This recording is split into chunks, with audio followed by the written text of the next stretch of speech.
Hi friends, welcome back to Kokila lifestyle vlogs.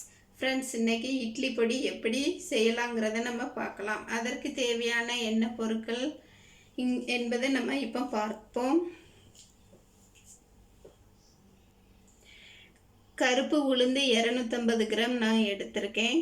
100 gram கடலைப்பருப்பு, ஒரு 25 வத்தல், ஒரு பெரிய பூண்டு,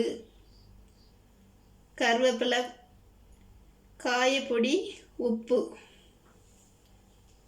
இப்போ நம்ம எப்படி செய்யலாங்கிறத பார்க்கலாம். இப்போ அடுப்பில் ஒரு பாத்திரத்தை வச்சுக்கலாம். பாத்திரம் சூடாயிட்டு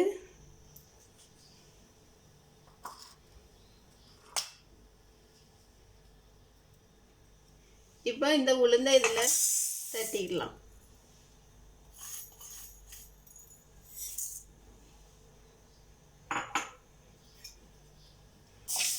உளுந்தை நல்லா கொஞ்சம் வறுத்துக்கலாம்.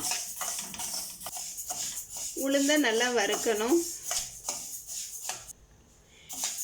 இது ஒரு ஈஸியான முறையில் நான் சொல்லித்தரேன். உளுந்தை வறுத்தாச்சு. இனி கடலை பருப்பு சேர்த்து போட்டு வறுக்கலாம்.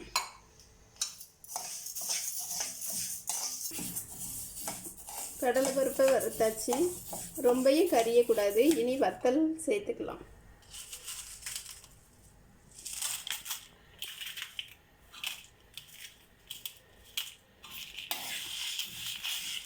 நல்லா வறுத்துக்கலாம். இனி பூண்டு போட்டுக்கலாம். அதையும் சேர்த்து வறுக்கலாம். இனி காயப்பொடியை போட்டுக்கலாம்.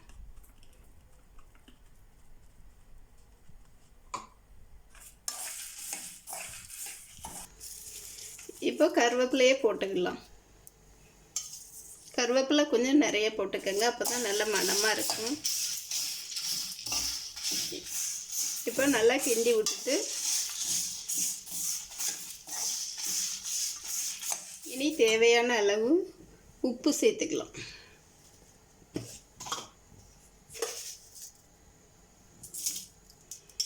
நான் 2 டீஸ்பூன் உப்பு சேர்த்துருக்கேன். நீங்கள் தேவையான அளவு போட்டுக்கோங்க.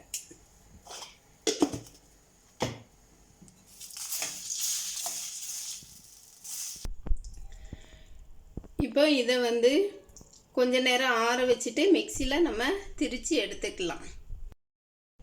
ஃப்ரெண்ட்ஸ், இட்லி பொடி மிக்சியில் திரித்து எடுத்து வச்சாச்சு. ரெடி ஆகிட்டு. இது இட்லிக்கு தோசைக்கெலாம் இட்லி பொடி வச்சு சாப்பிட்டா ரொம்ப நல்லா இருக்கும்.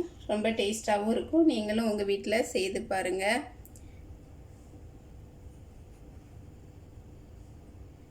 இந்த வீடியோ உங்களுக்கு பிடிச்சிருந்தா லைக் பண்ணுங்கள், ஷேர் பண்ணுங்கள், கமெண்ட் பண்ணுங்கள், சப்ஸ்கிரைப் பண்ணுங்கள். தேங்க்யூ.